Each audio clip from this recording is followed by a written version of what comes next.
সে তো অলরাউন্ডার, বিশ্ব সেরা কাজ ছিল তার।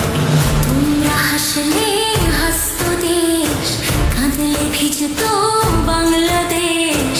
তোরাই ছিলি পঞ্চ পাণ্ডব, ফিরে আয় তোরা 22 কাজে। তোমরা হাসলে হাসতো দেশ, কাঁদলে